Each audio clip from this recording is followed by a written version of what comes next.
اعوذ بالله من الشیطان الرجیم. بسم الله الرحمن الرحیم. درس 13 سبب های مد. سبب مد چیست؟ نشانه ای که حرف مد را از مقدار یک الف زیاد کشیدنی سبب می شود. یعنی میگه که سبب مد اون نشانه ای است که ما حرف مد را از مقدار یک الف زیادتر میکشیم. یعنی همون حرف مد ما گفتیم که سه تا از حرف واو، یا و الف. در اینجا عامیانه یعنی عادی مثال الف می نویسن، یعنی میگن که از یک الف زیادتر کشیدن مکروه است، یا به مقدار 4 الف یا به مقدار 6 الف. اما مقصد از این نیست که مثال ما فقط الف را میکشیم.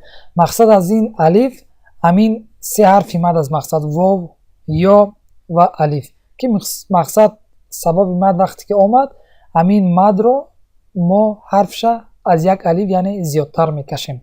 خب سبب مد چند تا است؟ دو تا، همزه و سکون، یعنی حرف همزه و علامت ساکن. ساکن چند خیل می شود؟ دو خیل، ساکن لازم و ساکن عارض. ساکن لازم چگونه ساکن است؟ آن سکونی که از اول بوده دائمه است. یعنی ساکن لازم آن ساکنی است که از اول بود و تا آخر میماند، یعنی هیچ وقت یعنی تغییر نمیکند. و ساکن عارض در اینجا گذاشته شدگی نیست، من برای شما زبانکی برای شما میگویم. ساکن عارض یعنی چگونه ساکن است؟ اون ساکن است که اول نبود بعداً پیدا میشد، یعنی از اول نبود اما بعداً ساکن عارض پیدا میشود.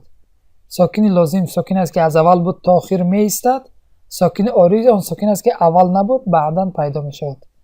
انشالله امید دارم که درس را فهمیده باشید. جزاک الله خیر و بارک الله فیکم. السلام علیکم و رحمت الله و برکاته.